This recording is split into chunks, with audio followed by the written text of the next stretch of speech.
सभी को राधे कृष्णा। आज जो मैं आपको बताने जा रही हूँ बहुत ही अच्छा टॉपिक है, वो गरुड़ पुराण। जैसे कि गरुड़ पुराण में जो चीज़ें लिखी है, मुझे लगा कि क्यों ना मैं आपको उसके बारे में भी थोड़ा थोड़ा बताना शुरू करूँ।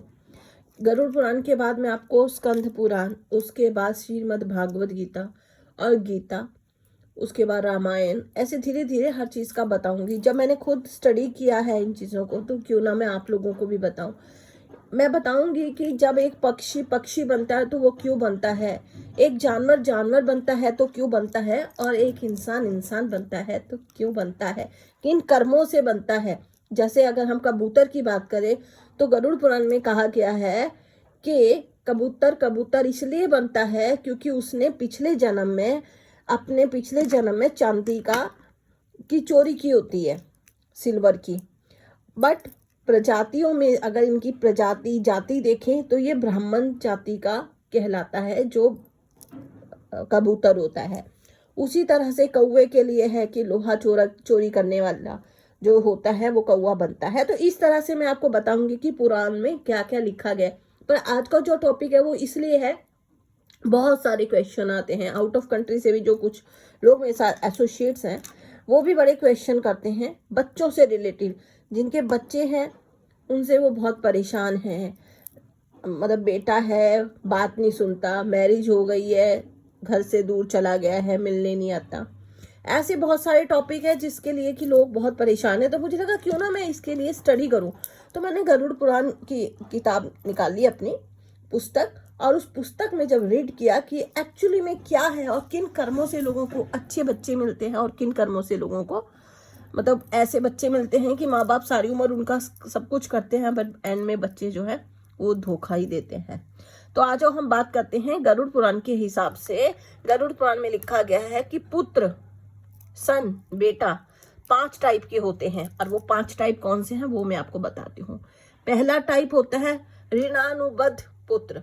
ऋणानुबद्ध पुत्र का मतलब होता है वो पुत्र जिससे कि, जैसे आपने पिछले जन्म में, अपनी पास्ट लाइफ में किसी इंसान से कर्जा लिया है और उस कर्जे को आप वापस नहीं कर पाए, और अगर आप उस कर्जे को वापस नहीं कर पाए हैं तो उस ऋण को चुकाने के लिए और उस ऋण को वापस लेने के लिए जो पुत्र आपके घर में जन्म लेता है उसका नाम होता है ऋणानुबद्ध। वो पुत्र आपके साथ सिर्फ उतने ही वक्त रहेगा जितने की वक्त आपने कर्जे से मुक्ति नहीं आपको मिल जाती। जैसे ही आपने जो कर्जा उसका पिछले जन्म में लिया था, पास्ट लाइफ में, जैसे ही आप उसका वो कर्जा पूरा करते हैं उसी वक्त उस पुत्र की मृत्यु हो जाती है और वो इस दुनिया को छोड़कर चला जाता है। और लोग रोते रहते हैं कि है हमारा बच्चा चला गया।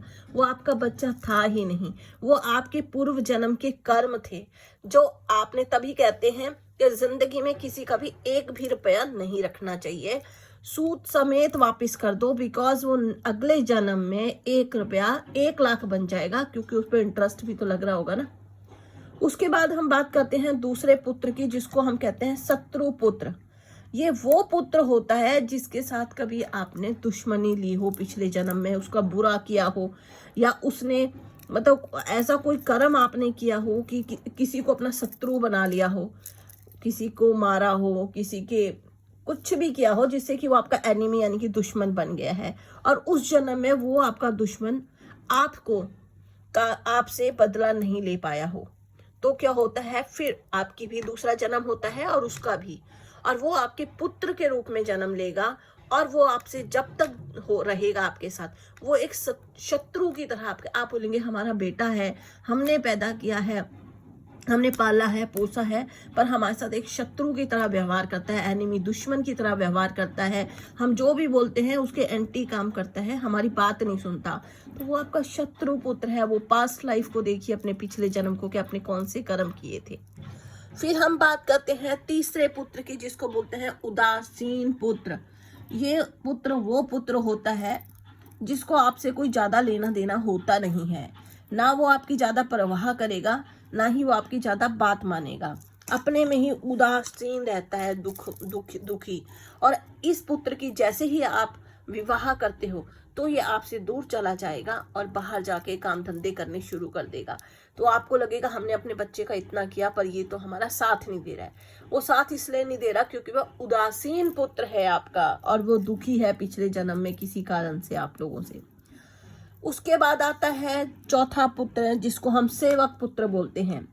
ये बहुत अच्छा होता है, और आपने पिछले जन्म में, ये कब पैदा होता है उसके लिए बताती हूँ। और ये इसीलिए नहीं कि आपका ये पास्ट लाइफ बता रही हूँ मैं, इस जन्म के लिए भी बता रही हूँ कि इस जन्म में कर्म अच्छे कर लो। बिकॉज अगर आप इस जन्म में अच्छे कर्म करोगे तो अगले जन्म में आपको हो सकता है, अगर इस जन्म में ये पुत्र नहीं मिला तो अगले जन्म में जरूर मिलेगा। उसको बोलते हैं सेवक पुत्र। यानी कि पिछले जन्म में कोई ऐसा दीन बंधु, ऐसा कोई दुखी, ऐसा कोई जानवर, ऐसा कोई पक्षी या ऐसा कोई इंसान जो दुखी था, जिसको आपके मदद की जरूरत थी, और आपने उसका पूरे तन मन धन से सेवा की है, उसकी पूरे दिल से सेवा की है, तो वो जो आपके कर्म है ना, वो आपको इस जन्म में परमात्मा ने दिए हैं। और आपका जो पुत्र जो आपका आज सेवक बना है, वो आपके पिछले जन्मों का कर्म है। कहते हैं ना, इसने पिछले जन्म में बहुत अच्छे कर्म किए थे जो इसको ऐसे बच्चे मिले। बट कभी कोई ये नहीं बोलता कि इसने पिछले जन्म में बहुत बुरे कर्म किए थे जो आपको ऐसे बच्चे मिले। तो इस चीज का हमेशा याद रखना, कर्मों का लेखा जोखा हमेशा मिलता है। अगर किसी कारण से कोई भी इंसान जिसका बुरा किया गया हो और उस जन्म में वो उस चीज का बदला ना ले पाए, या फिर किसी ने किसी से कर्जा लिया है और वो चुकाए ना, धोखाधड़ी करें, तो अगला जन्म होता है। जीवन और मृत्यु इसी धरती पर होते हैं, और जब अगला जन्म होगा तो वो किसी ना किसी रूप में आपके पास आएगा। अब हम बात करते हैं सेवक पुत्र की। सेवक पुत्र आपको बता दिया कि कैसे जन्म लेता है। सेवक पुत्र इस तब जन्म लेता है जब आपने पिछले जन्म में किसी की सेवा की हो, किसी की हेल्प की हो, चाहे वो किसी जानवर की क्यों ना हो। सपोज कीजिए आपने किसी डॉग को पाल लिया, आपने उसकी पूरी तन मन धन से सेवा करी, अगले जन्म में वो पुत्र रूप में आपके पास आएगा और आपकी पूरी सेवा करेगा। नियति है, नेकी करोगे डबल लोगे, बुरा करोगे तो भी डबल लोगे। वैसे ही कोई गरीब है, दीन दुखी है, जिसको आपकी सेवा की जरूरत थी, आपने उस वक्त उसकी सेवा की, तो उसने अगले जन्म में, क्योंकि उस जन्म में तो वो बेचारा खुद ही दीन दुखी है, तो वो आपकी हेल्प नहीं कर पाया, पर वो अगला जन्म लेता है और आपके सेवक पुत्र बन के आता है, आपको बहुत सेवा आपकी करता है। इसलिए कहते हैं कि सेवा कीजिए, चाहे आप किसी पक्षी की सेवा कीजिए, किसी जानवर की सेवा कीजिए, या किसी दीन दुखी की सेवा कीजिए, पर कीजिए जरूर।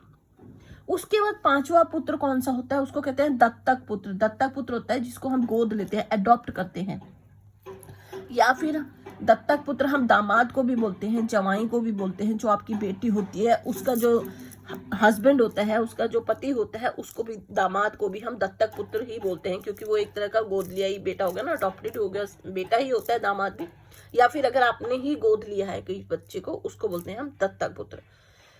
अब इस बारे में तो आपको पता चल ही गया। अब सारे चीजें ये, अच्छा हाँ, और ये जो दत्तक पुत्र होता है, ये वो पुत्र होता है जो कि आपने पैदा नहीं किया होता है, मगर जब तक आपकी मृत्यु नहीं होती, आपके कर्म कांड नहीं होते, ये पुत्र आपके साथ हमेशा साथ निभाता है। साथ तो रहेगा ही ना। अब आपने किसी बच्चे को अडॉप्ट कर लिया, वो बेशक आपका नहीं था, पर आपने अडॉप्ट किया है, आपने उसको सहारा दिया है, उसको अपना बेटा माना है, तो वो आपका हमेशा साथ तो देगा ही ना, जन्म मृत्यु तक। आपके कर्म कांड तो वही करेगा ना, तो उसको दत्तक पुत्र बोलते हैं। सबसे अच्छा होता है सेवक पुत्र। इसी के लिए कह रही हूँ, कर्म हमेशा अच्छे करो। ठीक है, पिछले जन्म में हो सकता हम सब ने कोई कर्म ऐसे किए हैं जो जिसका फल हम इस जन्म में भुगत रहे हैं। तो अगर कोई ये बोले ना कि इतना दुख हमें क्यों मिला, ऐसा हमारे साथ क्यों हो रहा, हमारे बच्चे ऐसे क्यों, हमारे फैमिली ऐसे क्यों, तो उनको मेरा एक ही जवाब है, कर्म। पिछले जन्म में आपने जो कर्म किए थे, उन्होंने उस जन्म में आपसे उस चीज का बदला, या आपका ऋण जो आपने नहीं चुकाया, नहीं पूरा कर पाए, तो ये जन्म आ गया ना। अब इस जन्म को अच्छा बनाओ, इस जन्म में अच्छा करो, ताकि आपको सेवक पुत्र मिले। आपने ऋणानुबद्ध नहीं होना, जिससे कुछ लिया है उसको दे दो, बिल्कुल प्यार से दे दो। शत्रु पुत्र, किसी को दुश्मन मत बनाओ, अगर बनाया है तो उसको भी अच्छा होगा कि आप उससे, अगर आपका कोई शत्रु है, अगर आप किसी को शत्रु बनाते हैं, तो बेस्ट है कि आप उसको वहीं पर चैप्टर को खत्म कर दो, रादर देन कि उसको नेक्स्ट जन्म के लिए ले जाओ। और कोई भी चीज है ना, ये डबल आके आती है। आज के लिए इतना ही। तो गरुड़ पुराण की ये चीज ख्याल रखिएगा, और आई विश कि काफ़ी लोगों के वे क्वेश्चन सॉल्व हो होंगे जो परेशान है अपने बच्चों को लेकर। और देखिए, ये जन्म में जाएंगे बच्चे, माँ बाप, भाई बहन, पति पत्नी, दोस्त, संबंधी, इसी जन्म के साथी हैं। मगर जो हमारे कर्म है, पशु सेवा है, गाय माता की सेवा बहुत अच्छी सेवा है, डॉग की सेवा बहुत अच्छी, कुत्तों की सेवा बहुत अच्छी सेवा है, पक्षियों की सेवा बहुत अच्छी सेवा है, मछलियों की सेवा अच्छी सेवा है, बकरी मुर्गे सबकी सेवा अच्छी सेवा है। इस जन्म में आए हो तो कर्म अच्छे करो, सेवा करो, दान करो। मगर कभी किसी को, और सबसे बड़ी बात है, किसी को भी, कुछ लोग नॉन वेज खाते हैं, बिल्कुल मत खाइए। कहा ना कि अगर किसी का उधार लोगे, वो भी बेटा बन के आके आपसे चुका कर फिर आपका साथ छोड़ जाएगा। किसी को मारोगे ना और खाओगे तो सोचिए अगले जन्म में वो क्या करेगा। और जब आप देखना एक्सीडेंट, आप किसी के बच्चे को मारोगे तो आपके बच्चे को भी तो कोई मारेगा। ये तो नियति है, कर्मा है। आज के लिए इतना ही। बने रहिए वीडियो में, एक अच्छा सा वीडियो लेकर फिर से दिखाएंगे, बताएंगे आपको कि क्या है आपके कर्मास और क्या है उसके फल। आज के लिए इतना ही। राधे राधे, जय माता दी।